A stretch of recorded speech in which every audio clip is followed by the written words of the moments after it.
So, in this course you are going to learn about Industry 4.0 and Industrial IoT IIoT. So, we will get into the depth of each of these in detail throughout the course. However, let us first try to understand what is central to each of these technologies. So, IIoT is Industrial IoT, which is about the applications of IoT in the industry. So, there are some industry specific requirements for which the existing IoT technology, which have applications in different domains, will have specific requirements of industries and will have to be tailored to cater to those industrial requirements. So, that is where Industrial IoT comes into picture and is so much popular, particularly in the industry nowadays. Most of the industries globally, they are transforming, they have been mandated to transform to be Industry 4.0 compliant, and they are transforming towards the adoption of IIoT technologies. So, we will be learning about the different aspects of each of these Industry 4.0 and IIoT, but first let us try to understand what is IoT. So, very briefly, IoT is about Internet of Things, a technology which tries to build up an internetwork of different things. And what are these things? These things are different physical objects that we use, that we see around us, and so on. These physical objects could be anything and everything that we can think of, starting from things like the toothbrushes which we use very early in the morning, to the air conditioner of the room, to the heating system, the projection system in front of us. And this also includes the traditional computational devices such as computers, PDAs, laptops, and so on. So, computational as well as the traditional computational devices plus the present different physical objects, all these objects that I mentioned, like the toothbrush, projection system, heating system, this refrigeration system, and so on. So, all of these things would be internetworked, would be interconnected, and then this internetwork is going to send lot of data which will have to be processed in order to make use out of the data that have been retrieved. So, there are different uses of it. So, IoT finds applications in building smart homes, for instance, smart cities, and so on. So, there are even different components of smart cities like smart transportation, smart parking, smart healthcare, and so on and so forth. So, IoT finds applications in making cities and homes smart. In the industrial context, we are trying to think about an extension of all of these to serve making industrial processes much more efficient and autonomous. So, we will look into each of these. Now, before we do that, in this lecture, let us try to understand that what is central to the IoT or IIoT. So, what is central are basically certain things known as sensors and actuators, and there are few other associated peripheral technologies also, which we will cover in subsequent lectures. But sensing and actuation is key to IoT as well as IIoT, right. So, let us try to understand what is this sensor and what is this actuator. So, before we do, we need to understand that both sensors and actuators can be classified as transducers. So, these are like transducers. So, sensors, actuators are transducers. So, what is a transducer? So, transducer basically is something that converts the signal in one form into a signal in another form. So let us look at this diagram in front of us. So, we have over here we have a sensor, we have an actuator. So, this sensor plus the processor, which will basically process the input that is coming from these sensors, this is a transducer. So, this is a transducer. Similarly, actuator plus processor is also a transducer, right. So, as you can see over here, this transducer and the sensor inside it takes some input signal and produces certain output, sends certain output, which will be processed further, and based on the processed data there will be something that will be actuated. So, all throughout, as we can see, there is some kind of energy transformation that is happening, and this actuator then produces certain output. So, this is how sensors or sensors or actuators as transducers work. So, let us look further. So, we have the concept of transducer, which, as I said, is some device which converts a signal from one physical form to another physical form, and these physical forms could be like electrical form, mechanical form, magnetic form, thermal, chemical, optical, and so on. So, what we are seeing is that a transducer is nothing but an energy converter. It converts the energy from one form to the energy in another form. So, for instance, things like microphone, the traditional microphone. The microphone basically converts sound signals to electrical signals, which basically are then amplified further, and the speakers, basically through the speakers we are able to hear, right. So, this is basically the concept of how a microphone works. So, microphone is an example, a traditional example of a transducer. A speaker is also likewise a converter of energy from electrical form to sound. So, a speaker is also another example of the transducer. Similarly, we have antennas which will convert electromagnetic energy into electrical energy and vice versa. So, antenna is also a transducer, and there are many other examples such as a strain gauge, which is also an example of a transducer.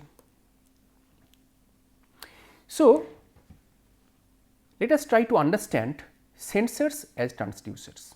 So, what is that sensor? Sensor, as this name suggests, senses something. Senses what? Senses the physical quantity, the physical changes, the physical characteristic of the environment in which it is operating.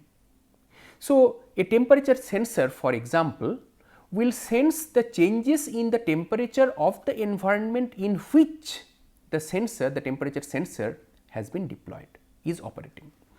So, this is an example. So, it is basically the characteristic of a device or material to detect the presence of a particular physical quantity, and in this particular example that I have given you, this physical quantity is this temperature. So, the changes to detect the presence, the change in the temperature is what a temperature sensor would do.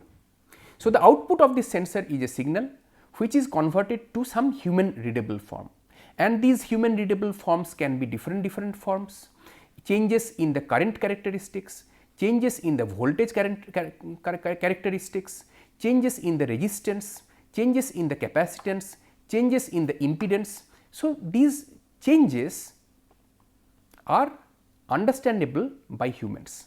So, this is this human understandable or readable form that is referred to over here.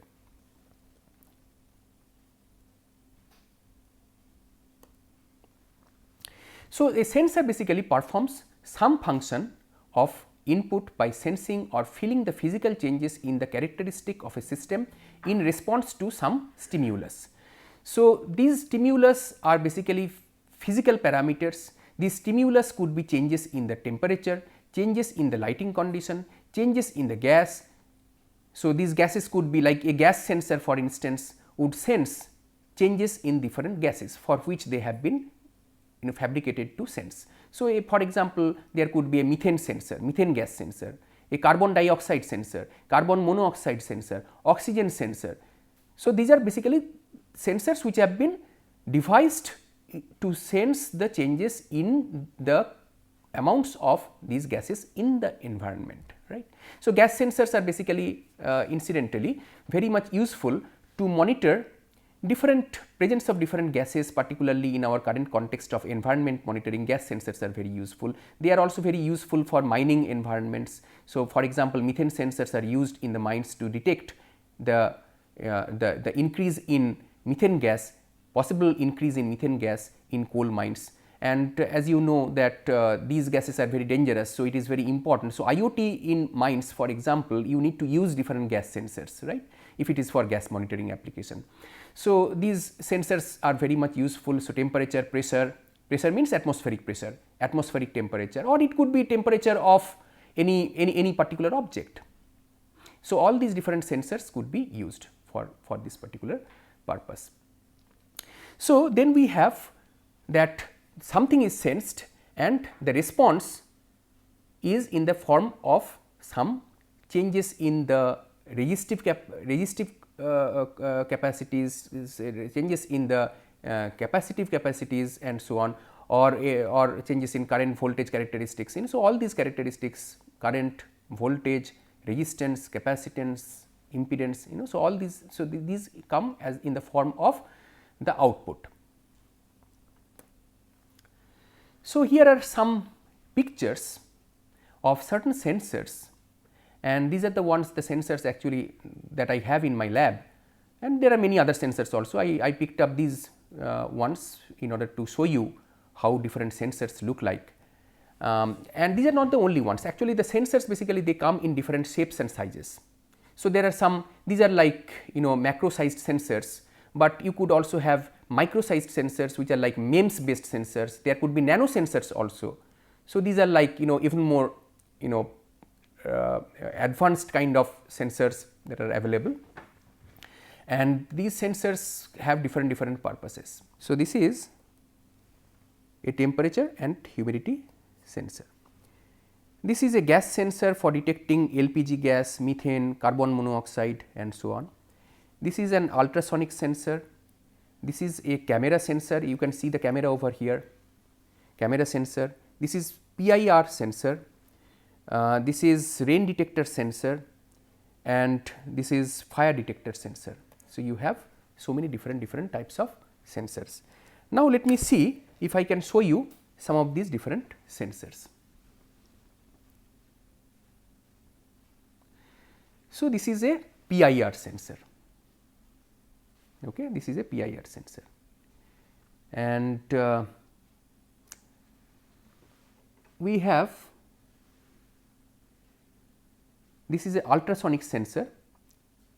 This ultrasonic sensor can help you to detect how far a particular object is.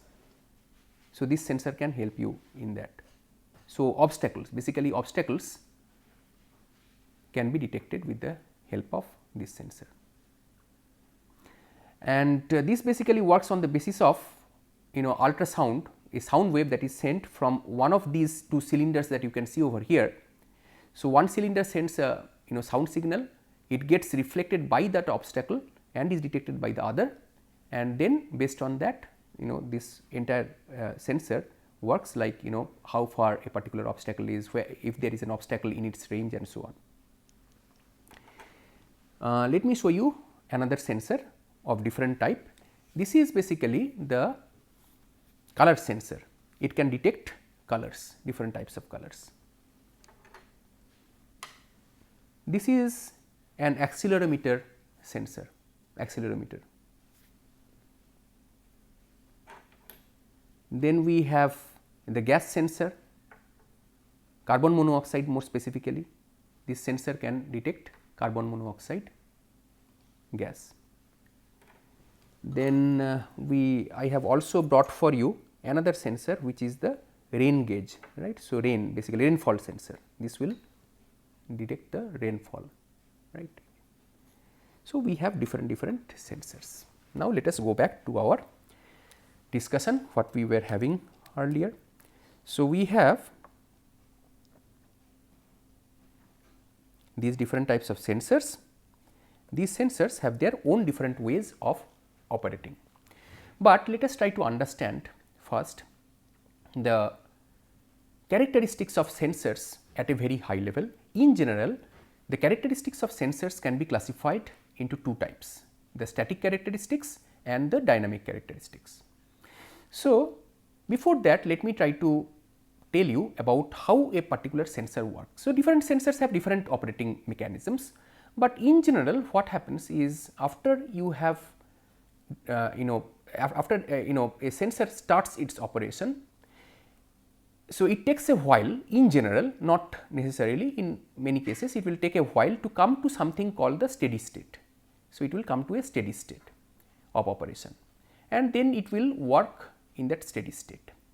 So, static characteristics basically are about the characteristics of a particular sensor in the steady state condition. In the steady state, once the sensor has come to its steady state, in that steady state how the output of a sensor changes in response to the input change, and dynamic characteristics are before that. So, these dynamic characteristics are about the properties of the system's transient response to an input, right. So, before basically the sensor achieves the steady state, this is what it captures. So, these static characteristics could be characteristics such as accuracy, and as this name suggests, it is about the correctness of the output compared to a superior system, how much accurately, in other words, how much correctly, how much accurately the sensor measures whatever it is supposed to sense, right. Then we have another characteristic, a static characteristic, which is the range. Range means the range of operation, lowest value to highest value. How much is the range of operation of a particular sensor? Lowest temperature to highest temperature of a particular temperature sensor is the range of that particular sensor, right. Then we have resolution, and resolution is about the smallest change in the input that a sensor is capable of sensing. Smallest change, the resolution, like the resolution of a camera for instance. Similarly, you have the resolution of a sensor like a temperature sensor. So, smallest change in temperature for instance, that a particular temperature sensor is able to sense or detect is basically the resolution of a particular sensor. Error is basically the difference between the standard value and the value produced by the sensor, that is the error characteristic.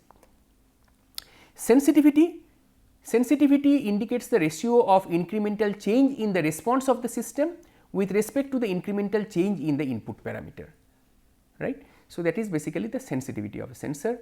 Then the linearity characteristic is about that the deviation of a sensor has in its value from the straight line curve. So, if you draw the curve of behavior of a particular sensor, so the deviation it has from the straight line is the linearity characteristic of a particular sensor. Then you have the characteristic like drift. Drift is about that if you keep a particular sensor for long duration of time in a particular temperature, for if it is a temperature sensor or any other sensor, for a particular reading condition, if you are keeping it for a sufficiently long duration of time, then the difference in measurements that it will show over the period of time is the drift. Then we have the repeatability characteristic, which is the deviation from the measurements in a sequence under the same conditions. So, whether the same value can be repeatedly obtained under the same conditions by the same sensor is basically the repeatability characteristic of that particular sensor. Now, let us come to those were the static characteristics. Now, let us come to the dynamic characteristic. So, dynamic characteristics is about if you are changing the inputs, how well the sensor responds to its changes in the input. So, the transients that are received are captured through the dynamic characteristics. So, you have different things like zero order system, which is basically a system where the output shows a response to the input signal with no delay. And these zero order systems do not include energy storing requirements. So, basically a potentiometer, for instance, measures the linear and rotary displacements, right. So, this is an example of a zero order system. First order system are when the output approaches its final value gradually. This is first order. Gradually is very key to this particular thing, the first order system. And these systems will have some kind of mechanism for energy storage and dissipation, both, right. So, typically let us say there could be a capacitance, for example, a capacitor which will store this energy and dissipate over a duration of time in these systems. Second order systems will have complex output response, not gradually, but a complex output response, and this output response of these sensors will typically oscillate before the steady state, right. So, it will be something like this, it will be something like, if you are plotting, then it could be something like this before that steady state is arrived. So, this oscillation between certain values, right.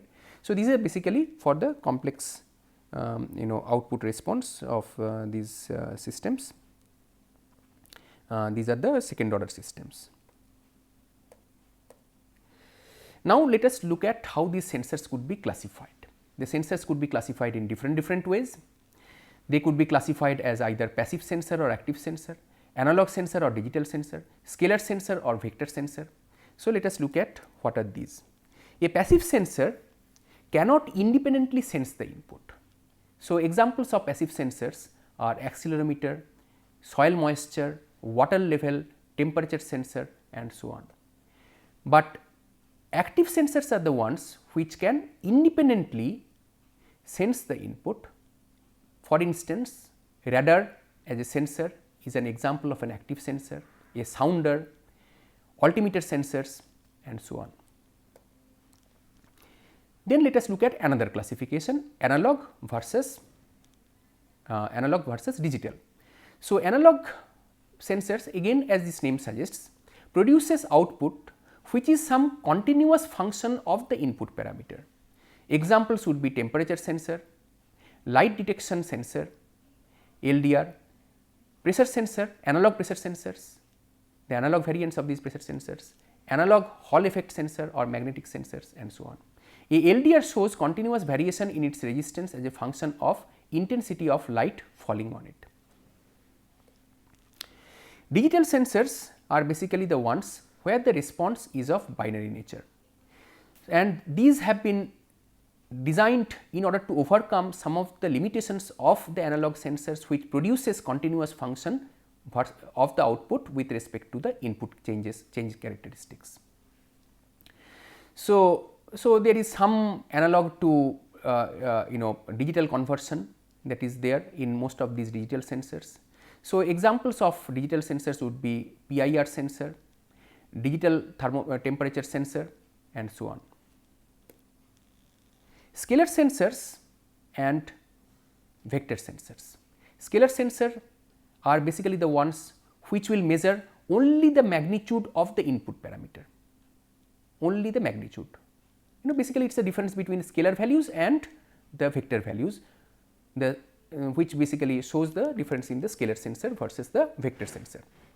So, the response of a sensor is a function of the magnitude of the input parameter, only the magnitude of it, so nothing else, and these are not affected by the direction of the input parameter.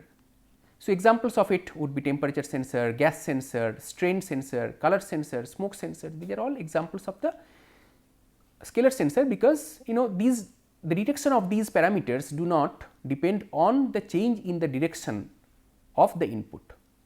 change in the direction of temperature, change in the direction of gas, etc., etc. So, it does not get affected by that, but the quantity of the temperature, quantity of the gas present, and so on. Then we have the vector sensors, which are basically the response of the sensor depends on the magnitude, the direction and the orientation, not only the magnitude, but also the direction and the orientation. Examples would be accelerometer, gyroscope, magnetic field, motion detector sensors, and so on. So, let us look at how an actuator basically works. So, as you can see in this particular figure, an actuator takes two inputs. One input is the energy. So, there has to be some kind of an energy supply, energy source, and some signal, and together these will be taken by the actuator to produce some kind of a motion, such as the force or whatever. So, an actuator is a part of the system that deals with the control action that is required, the mechanical action. So, typically mechanical, but these could be mechanical or electromechanical and so on. So, we could have mechanical actuators or electromechanical actuators and so on.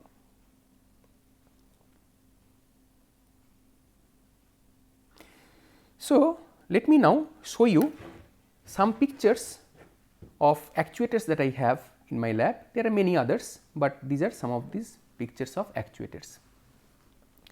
So, this is an actuator. This is an electric relay.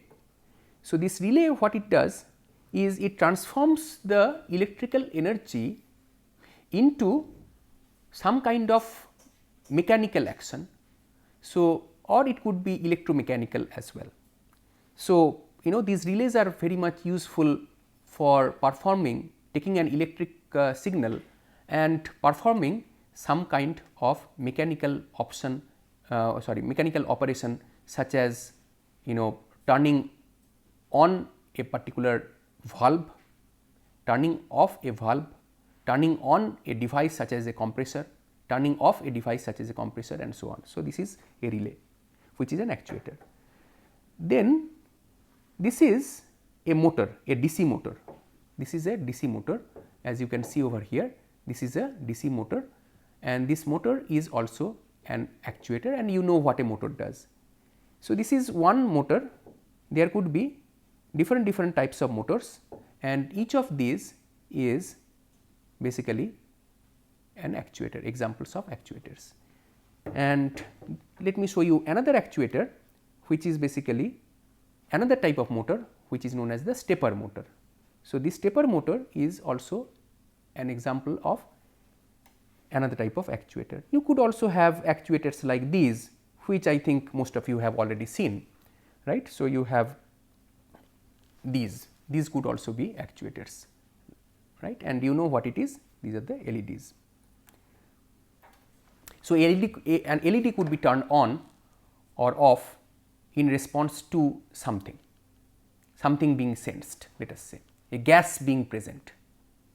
So, you turn on the LED. So, that becomes an example of an actuation. Okay. So, let us now go forward. So, an actuator basically what it does is it takes a control signal as an input and also the input of some energy source, and then it performs its operation. So, here is the picture of a DC motor, and I already showed you live the how a DC motor looks like. Similarly, a relay is another example, electric relay. These are different examples: electric motors, solenoid valves, hard drives, stepper motor, comb drive.